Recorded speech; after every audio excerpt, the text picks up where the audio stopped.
내가 원하는 일도 일어나고 또 원하지 않는 일도 일어날 때가 있으니까, 또 내가 계획했던 일도 일어나고 계획하지 않는 일들이 발생할 수도 있기 때문에 그 모든 것 가운데서 믿음으로 산다는 게 뭐냐 하는 거죠. 어떤 사람은 내가 주님에서 기도하고 계획한 것이 다 하나하나 성취될 때마다 내가 믿음의 승리를 맛본다고 할 수 있는데, 때로는 뿐만 아니라 실제로는 많은 일들이, 우리가 계획하거나 예상하지 않은 일들이 우리의 삶에 끊임없이 일어나거든요. 그때 내가 어떻게 반응하고 그 열매가 정말 믿음 안에서 승리하는 삶을 살 것인가, 이것이 되게 중요한 문제인 것 같아요. 오늘 말씀은 이 오늘 주신 본문은 그 부분을 되게 우리가 생각해 볼 수 있는 좋은 본문이에요. 또 제가 제목으로 잡은 이 말씀 자체가 성경 구절에 있는 말씀이죠. 유명한 말씀이죠. 이 로마서 죄송합니다. 좀 이따 나눌 말씀인데.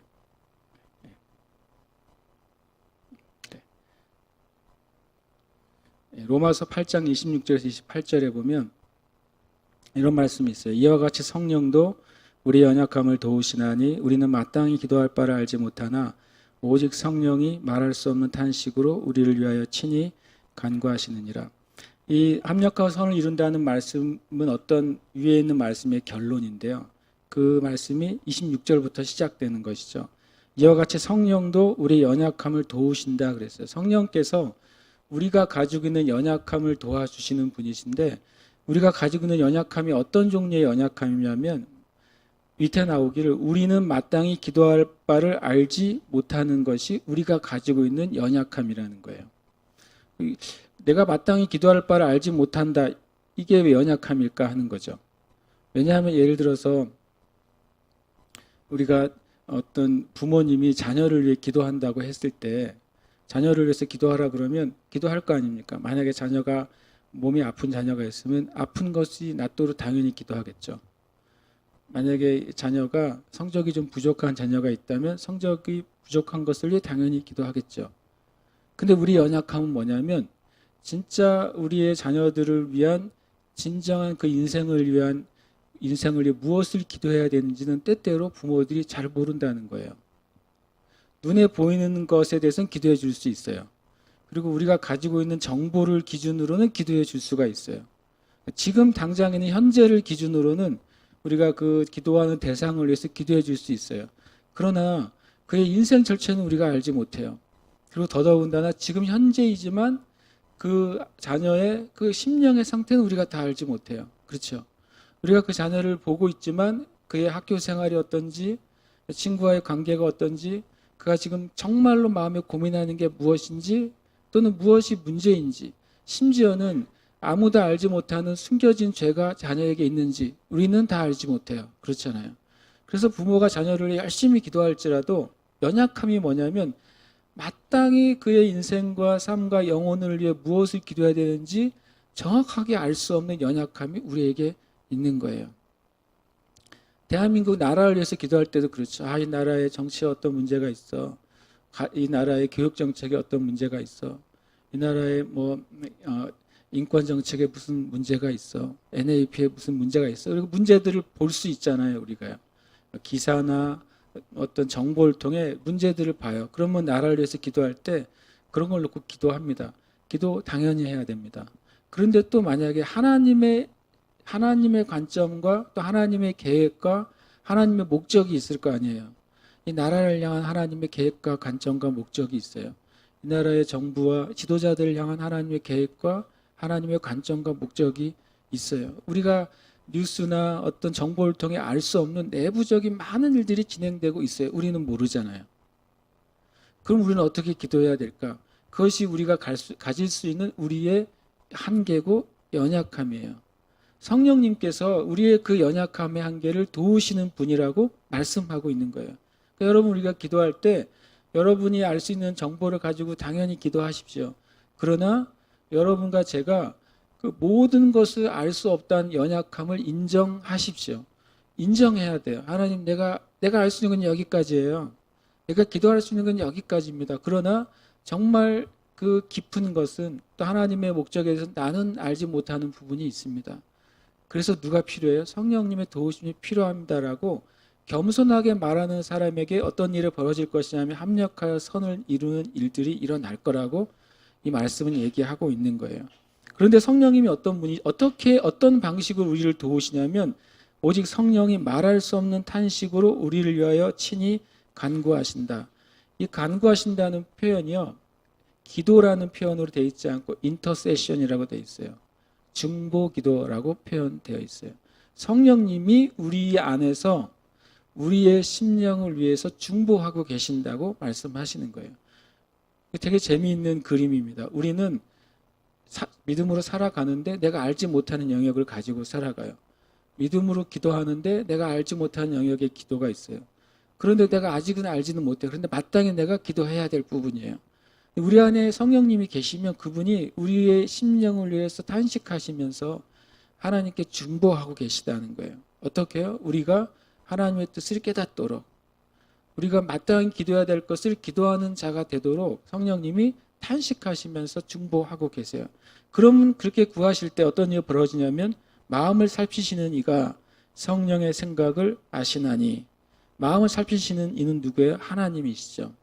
하나님 우리의 마음을 살펴보고 계세요. 그래서 우리 마음 깊은 곳에 무엇이 있는지 하나님께서 아시고 계시다는 거죠.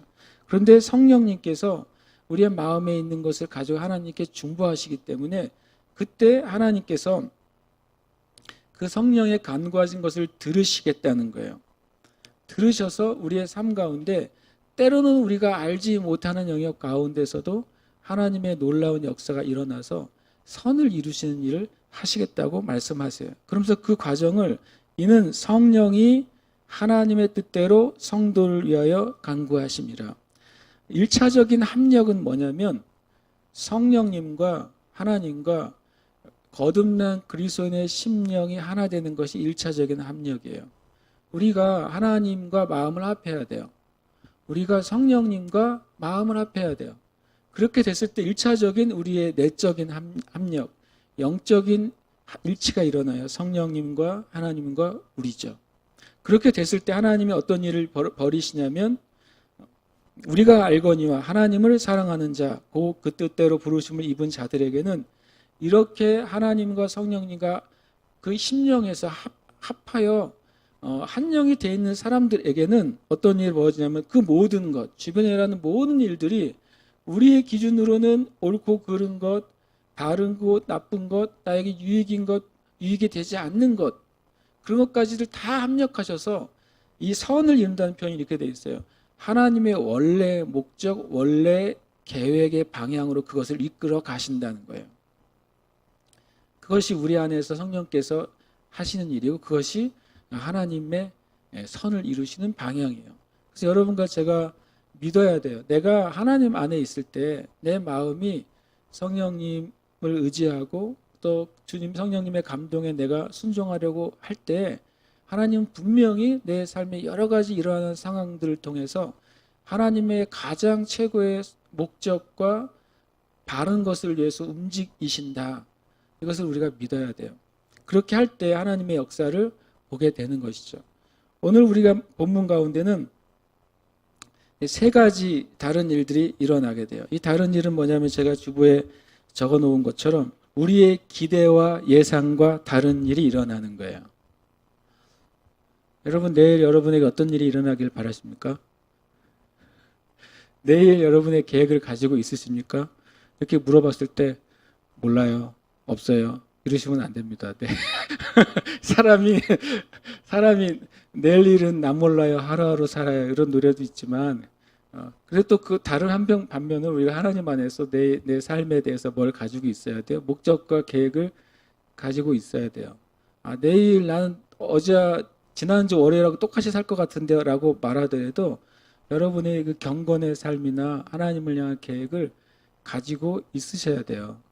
가지고 있으시길 축복합니다. 아멘. 여러분이 말씀을 어떻게 읽고 계신지 모르겠지만 내일 어떻게 읽을지 계획을 가지고 계셔야죠. 그죠? 그리고 내일 내가 언제 기도할까 하는 계획도 가지고 있어야죠.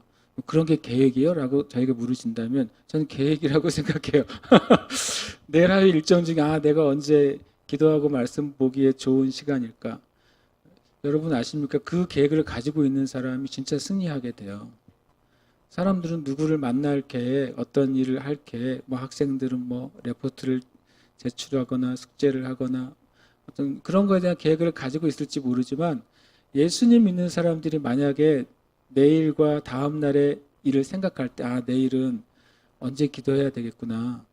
내일은 어떤 말씀을 내가 읽어야지 라고 하는 것이 그 사람의 예를 들어서 삶의 계획의 일부가 되잖아요.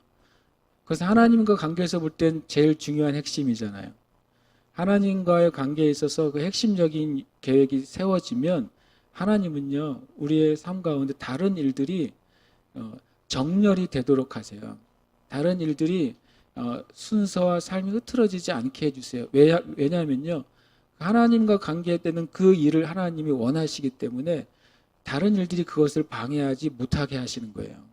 그러니까 여러분이 내일을 계획할 때 1순위로 내가 하나님과의 관계에 있어서 어떤 시간을 가질까 이걸 계획해 보세요. 그럼 하나님이 그거를 지켜주시기 위해서 다른 일들 가운데 하나님이 놀라운 순서와 놀라운 정렬을 허락해 주실 거예요. 저는 그렇게 믿어요.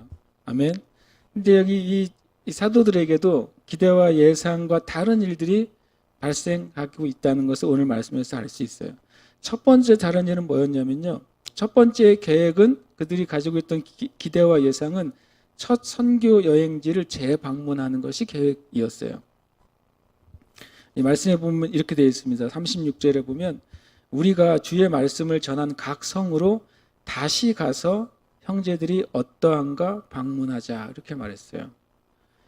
그러니까 바울이 첫 번째 제안하는 거죠. 바나바에게 우리가 첫 번째 선교여행을 통해서 하나님의 큰 은혜를 베풀어 주시고 교회들이 생겼는데 아무래도 다시 돌아가야 되겠다. 그리고 두 번째 이유는 안디옥 교회에서 일어난 분란, 예수님을 믿어도 율법을 지켜야 돼. 예수님을 믿어도 할례를 해야 돼. 라고 하는 율법주의적인 기독교와의 갈등. 아직 율법을 버리지 못한 그리스도인들이 있는 것을 알게 됐고 그것 때문에 사도행전 예루살렘 교회가 크게 한번 이제 겪었잖아요. 그러고 나니까 두 가지 목적이 생긴 것이죠. 하나는 우리가 세운 교회들이 더 견고하게 되기 위해서 돌아봐야 되겠다고 하는 굉장히 목회적인 동기가 하나 생겼고, 두 번째로는 이 교회 사도행전 교회 초대교회가 세운 아주 아름다운 덕의 법, 음행을 금하고 목맨 것, 피를 먹지 말고 뭐 이런 네 가지 정도의 율법을 사람들에게 전해서 이방인 성도와 유대인 성도들이 서로 다툼이 생기는 것을 미연에 방지해야 되겠다. 이런 두 가지 목적을 가지고 가게 됩니다. 왜냐하면 16장 4절에도 이렇게 말해요. 여러 성으로 다녀갈 때 예루살렘에 있는 사도와 장로들이 작정한 규례를 그들에게 주어 지키게 하니, 그러니까 이 목적도 있었던 것을 알 수 있어요. 이것을 가고자 했어요. 재방문. 이것은 굉장히 아름다운 계획이죠.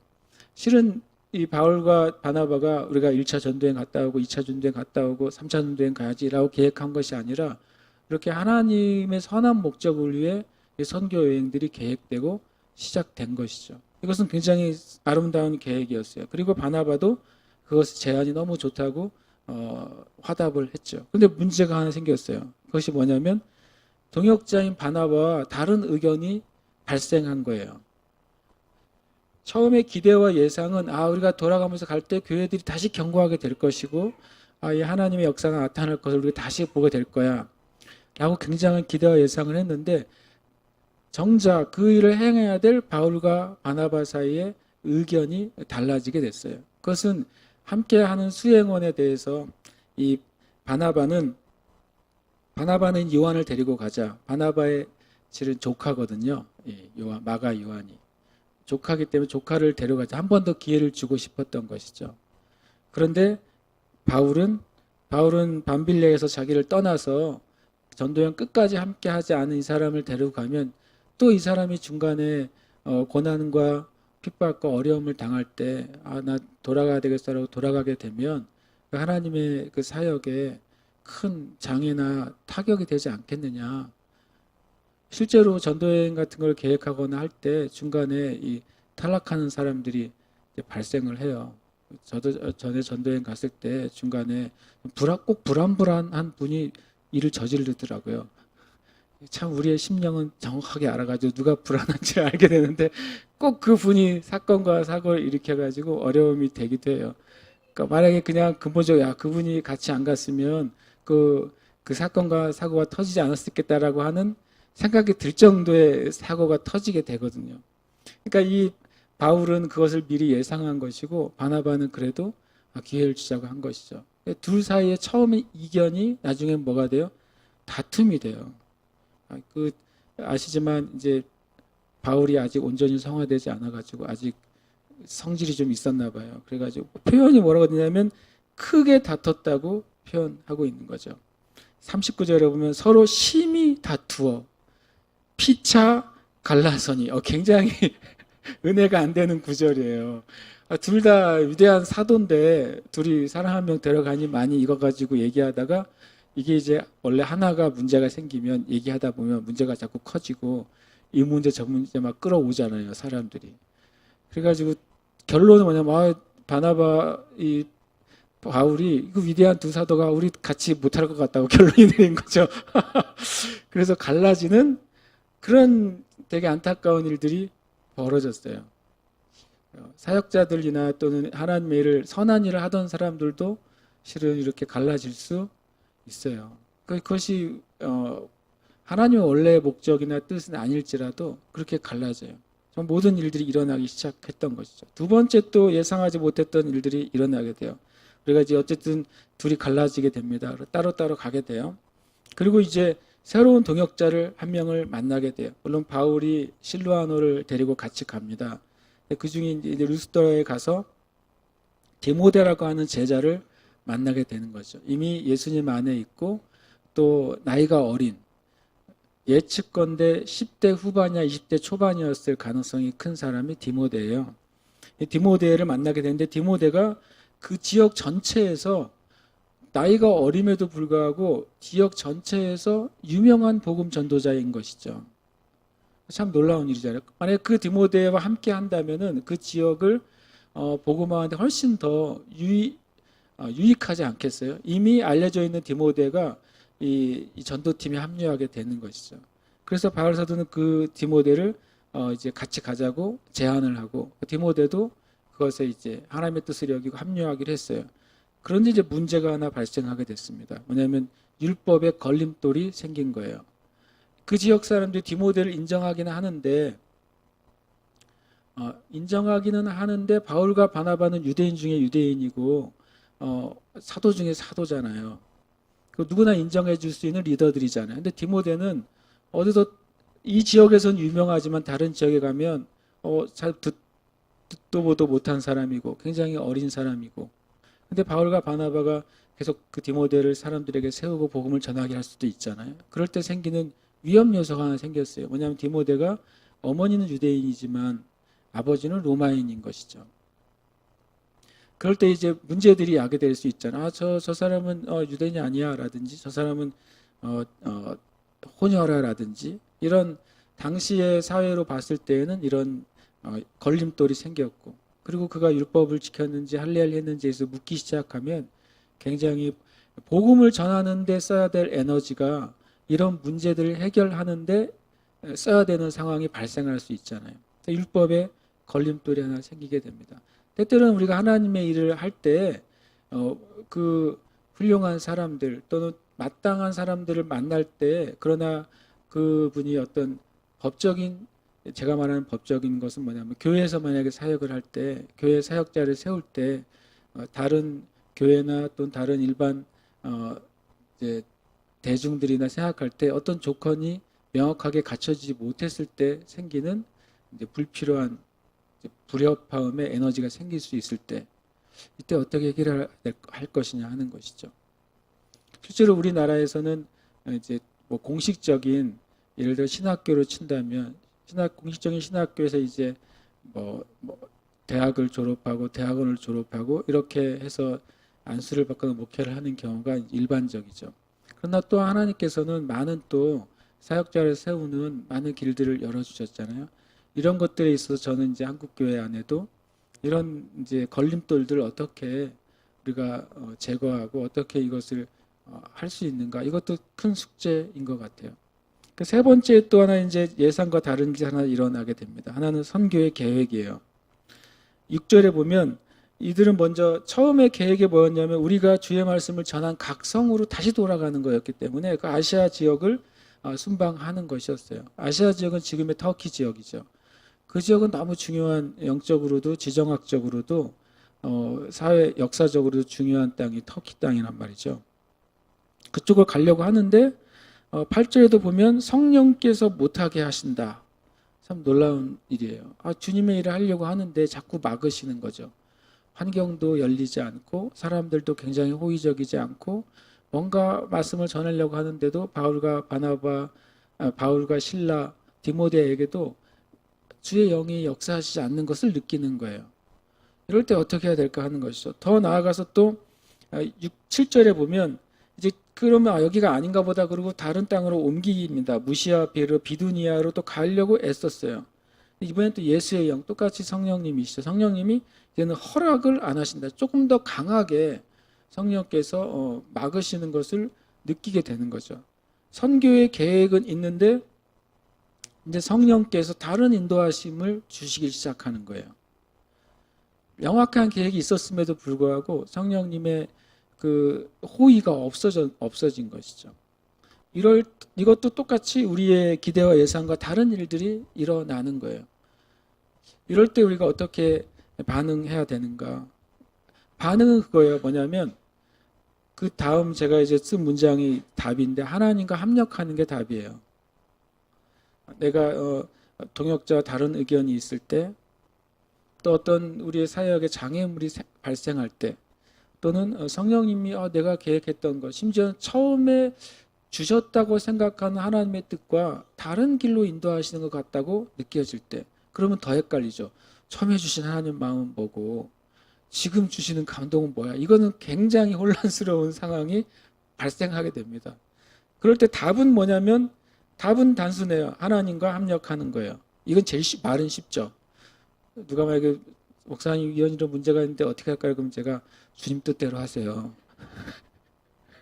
그러면 이제 답은 답이나 답이 아닌 답이 되잖아요. 이거는 저로서는 제일 좋은 답이죠.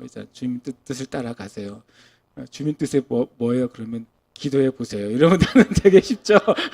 굉장히 쉬운 답이고 이거는 거의 맞는 키예요. 맞는 키. 그러나 문제가 이제 그럼 어떻게 하나님과 합력할 것이냐, 이게 실제적으로 중요하잖아요. 과연 나의 문제가 있어 어떻게 합력해야 되느냐.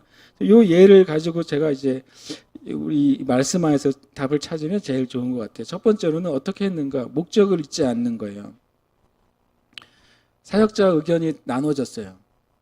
나눠지고 또 심지어는 원치 않는데 다툼까지 일어나게 돼요.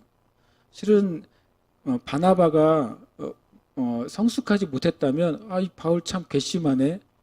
내가 정말 저기 모래 속에 진흙 속에 묻혀있던 바울을 말이야 내가 꺼내줬는데 성숙하지 못했대요.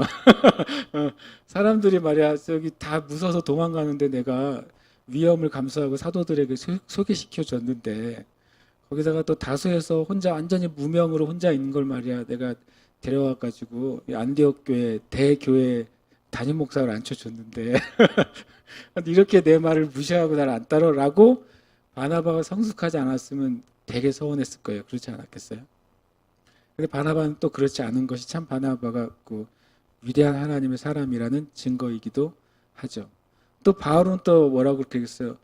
아니 바나바의 그 입장을 모르는 건 아니지만 내가 주님의 계시를 날마다 봤는데 쟤는 아니야.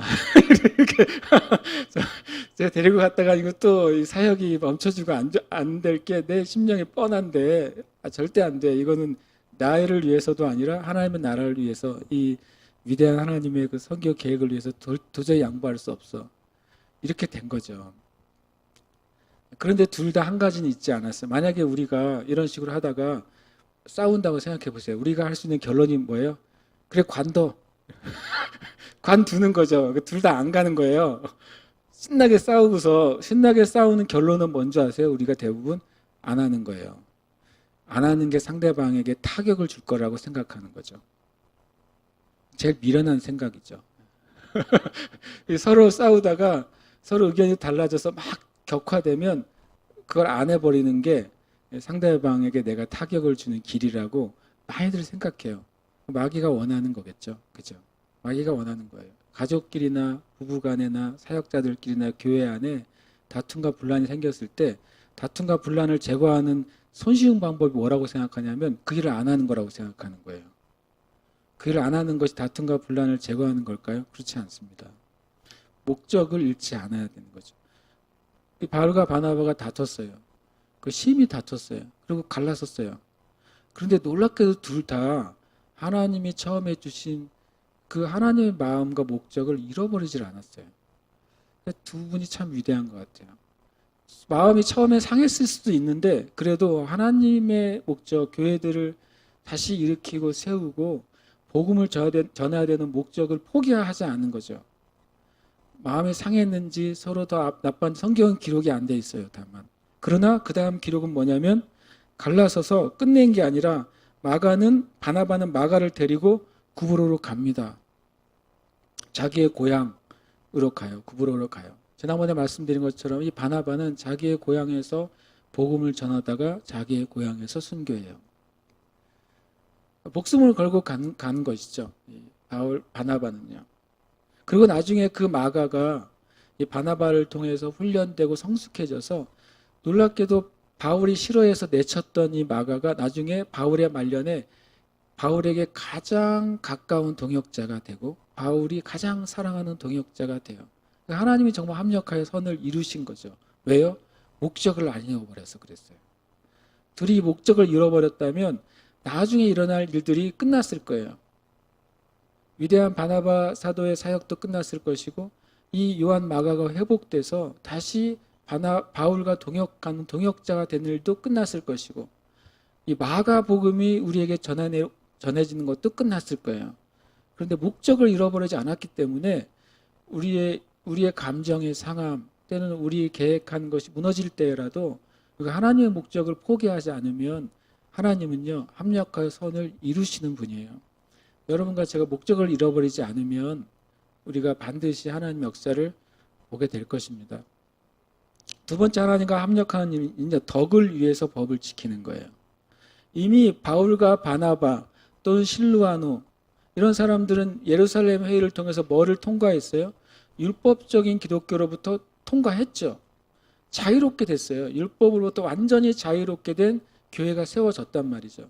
더 이상 바울도 율법의 제한을 받지 않게 됐어요. 그럼에도 불구하고 하나님 나라의 덕을 위해서 이 디모데가 할례를 받도록 지시하고 그것을 행합니다. 그러면 다른 사람들이 볼 때 아니 얼마 전에 예루살렘에서 할례를 행하니 많은 것 때문에 다툼이 일어나가지고 그래 이방에는 할례를 행하지 않아도 괜찮습니다.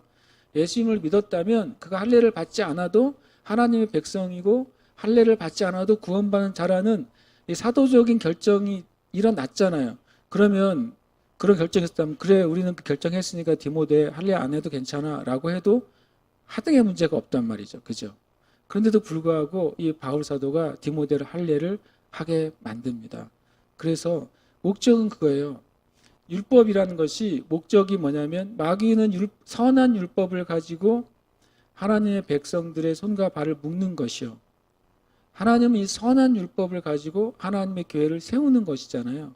목적이 그거였어요. 그래서 그것 똑같이 목적을 잃어버리지 않기 위해서 이 덕을 위해서 하나님 나라의 덕을 위해서 실은 이 법을 지키게 합니다. 이것이 되게 전혀 반대처럼 느껴지지만 다시 세우는 거였어요. 그래서 이 디모데가 할례를 행함으로써 그의 앞으로의 사역 가운데 장애물을 바울 사도가 제거시켜줘요. 나중에 바울 사도가 이 디모데를 에베소 지역의 사도로서 에베소 지역의 목회자로서 세워준 다음에 에베소 지역이 엄청난 부흥의 열매를 경험하게 돼요. 그것은 바울이 이미 앞서서 이런 복음의 장애물을 제거하기 위해서 율법을 지키도록 했던 지혜가 있었습니다. 우리가 이 땅에 있는 수많은 마귀가 쳐놓은 악법들을 보게 돼요. 악법들을 보면서 주님 저건 악법이니까 우리가 지키지 않아도 되고 저것은 악법이니까 우리가 편법을 사용해서라도 저것을 무너뜨려야 되겠어요. 근데 하나님은 그것을 우리에게 하라고 하시지 않을 때가 많습니다. 하나님은 선으로 악을 이기라고 계속 말씀하세요. 근데 선으로 악을 이기는 것이 굉장히 어렵습니다. 왜냐하면 지지를 못 받고 또는 공권력이나 또는 이 세대로부터 도움을 못 받을 때가 많아요. 그러나 우리가 믿음 안에서 선을 통해서 악을 이기는 법을 교회가 배워야만 돼요. 심지어는 초대교회나 사도행전의 교회들이 악에 대해서 선으로 대항했단 말이죠. 선으로 대항한 결과가 뭐였어요? 잡혀가는 거였고, 선으로 대항한 결과가 살해를 당하는 거였고, 선으로 대항한 결과가 재산을 몰수당하는 거였어요. 참 미련한 일이죠.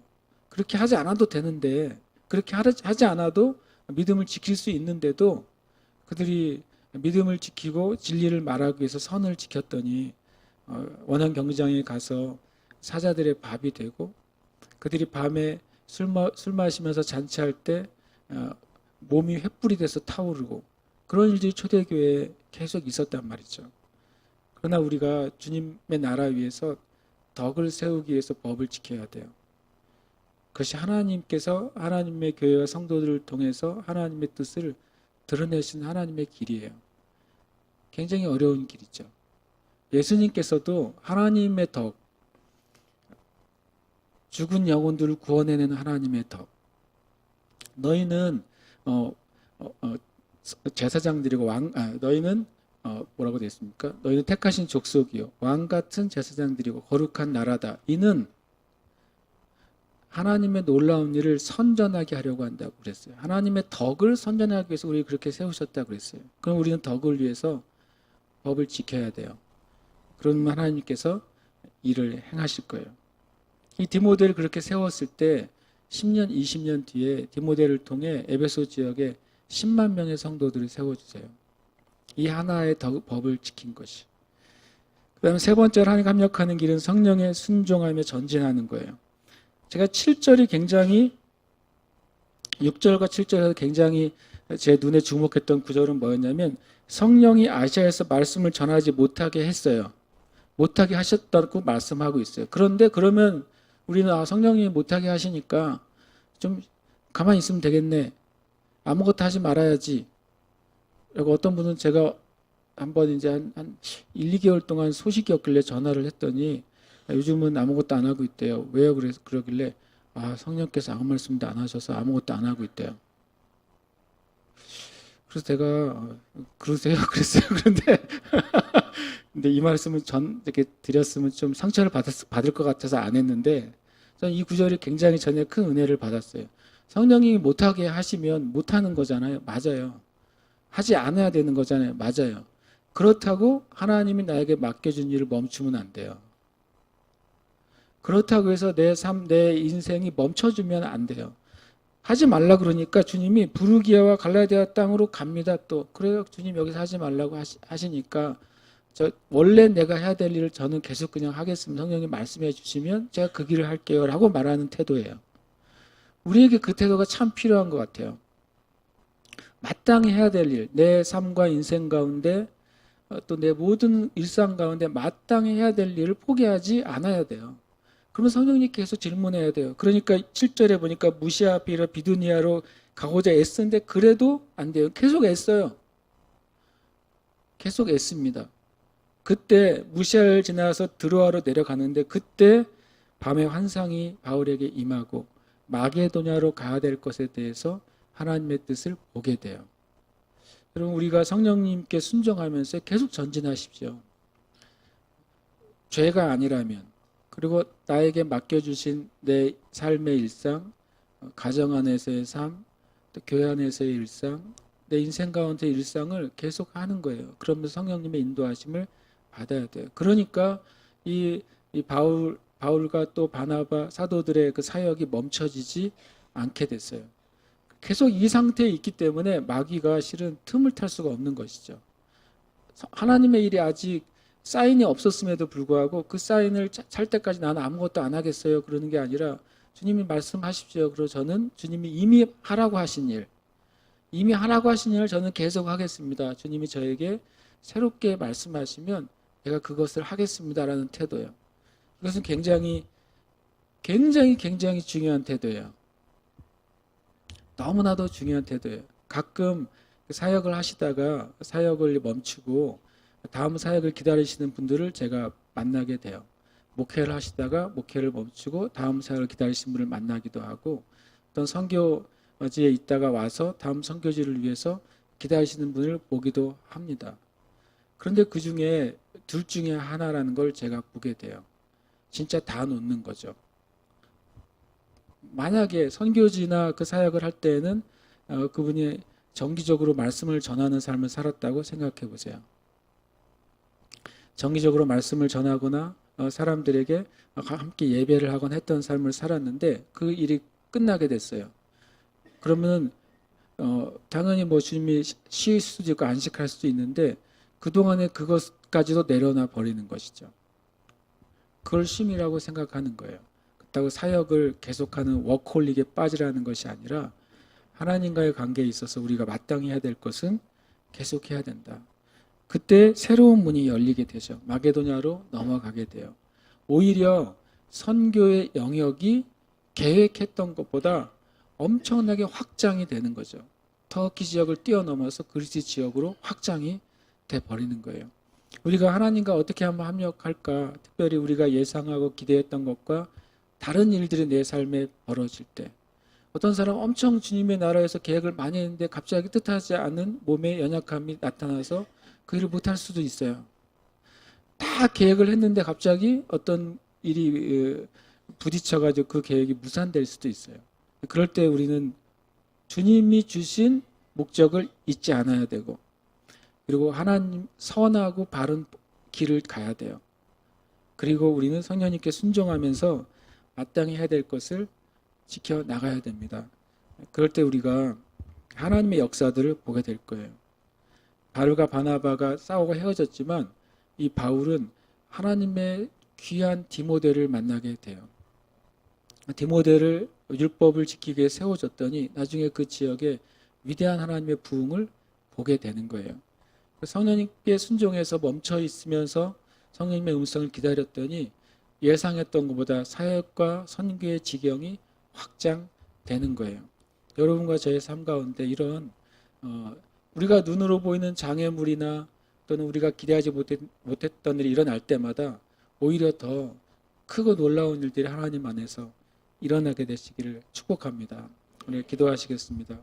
함께 이 시간 기도할 때 혹 여러분의 삶에 그런 게 혹시 없으세요? 지금 주님 내가 이렇게 계획했는데 이렇게 안 됐어요. 그거 말고 이 정도까지 가는 거. 주님 이게 뭐예요? 이런 거 있으세요 혹시? 우리가 주님께 그런 태도를 가져서도 안 되겠지만 우리 마음에 그런 마음이 들 때도 있어요. 주님 내가 그렇게 기도했는데 우리 마음의 심령의 고백이 주님 이게 뭐예요? 주님 이거 주님을 위해서 내가 이렇게 계획했는데 주님 오히려 제가 주님의 영광을 드러내는 게 아니라 가리게 되는 거 아니에요? 이렇게 우리가 질문할 때도 있어요. 혹 그런 마음이 있으신 분이 있다면 먼저는 주님 앞에 그 상한 마음도 말씀하셔야 돼요. 하나님 제가 이것 때문에 마음이 상했습니다. 아버지에게 말을 해야죠. 마음이 상했다면 상했다고 말을 하고 또 주님 앞에 합당하지 않는 태도를 가졌다면 그것도 주님께 말을 하고, 그러나 우리가 잊지 않아야 되겠어요. 주님은 내가 주님을 사랑할 때 주님을 사랑하는 사람들이 부르심을 받은 자라고 말씀하고 있어요. 주님을 사랑할 때 지금 제가 하나님과 제 안에 계신 성령님과 제가 합력하고 싶습니다. 주님 저를 가장 선한 길로 이끌어 주시는 주님을 제가 믿습니다. 이 모든 상황 가운데서 지금 하나님 승리하게 해주시고 하나님의 영광이 나타나도록 저의 삶과 인생을 이끌어 주시옵소서. 주님께 여러분 고백하시기도 하고 또 간구하시기도 하고 함께 이 시간 주님께 기도하겠습니다. 아버지 하나님 감사합니다. 주님 이 시간 우리 사랑하는 자매들 안에 하나님 기대하고 예상했던 일들이 일어나지 않을 때 그것으로 말미암아 상한 마음이 있다면 주님 이 시간 찾아가셔서 그 마음의 깊은 곳을 만져 주시옵소서.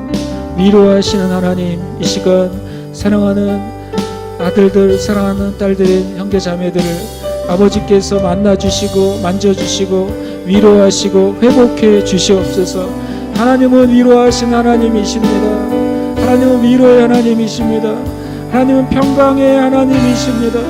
하나님 평강의 하나님, 이 시간 하나님 교회와 모든 형제 자매들의 심령 가운데 찾아가셔서 우리의 예상과 기대와 다르게 가는 일 가운데서 주님과 마음을 합력하고 주님과 힘을 합해서 하나님 승리하고 이기는 삶으로 걸어가도록 주님 역사하여 주시옵소서.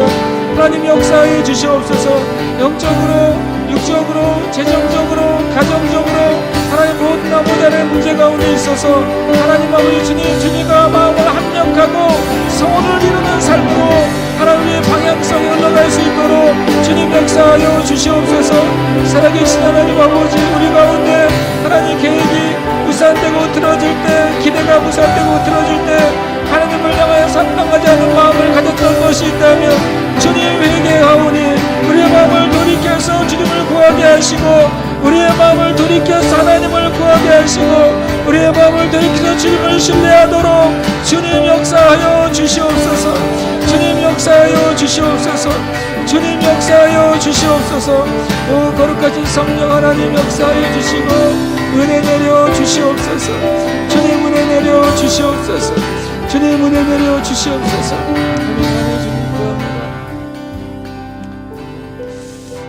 할렐루야. 주님, 주님을 찬양합니다. 주님은 정말 좋은 아버지이시고 우리를 떠나지 아니하시는, 변치 아니하시는 하나님이십니다. 하나님, 우리의 삶 가운데 우리의 예상과 기대, 또 처음 주님께 그 받은 그 부르심과 사명이 속히 성취되지 않을 때 하나님, 우리 먼저 상한 마음을 주님 위로해 주시고 다시 그 마음을 일으켜서 주님께 나아갈 수 있는 은혜를 허락하여 주시옵소서. 하나님, 우리 안에 하나님이 나를 사랑하시며 그 사랑의 은혜로 지키시고 돌보시고 인도하신다는 그 믿음을 잃어버리지 않게 하여 주시옵소서. 또 주님, 모든 것들이 진동하고 흔들리는 이 세대 가운데 우리가 그 믿음이 절대로 흔들리지 아니하고 세워질 수 있도록 주님 축복하시고 은혜 내려 주시옵소서.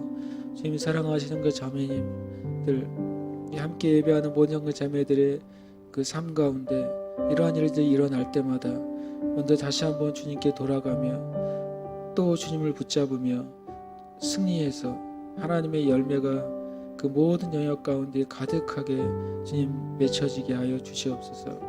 그렇게 행하고 계시고 행하실 주님께 감사와 찬양 올려드립니다. 시간 또 감사함으로 예물을 드립니다. 하나님 받으시며 이 예물을 통해 하나님의 선하시고 기뻐하시고 온전하신 뜻이 나타나게 주시옵소서. 또한 우리가 주님께 예배드리며 또 예물을 드리는 이때에 하나님 우리의 삶에 묶여진 일들이 풀어지게 하시며 멈췄던 일들이 새롭게 진행되게 하시며 주님, 질병과 장애와 아픔들이 제거되게 하여 주시옵소서. 또 주 하나님의 살아계심을 더 깊이 아는 은혜를 허락하여 주시옵소서. 감사드리며 살아계신 예수님 이름으로 기도합니다.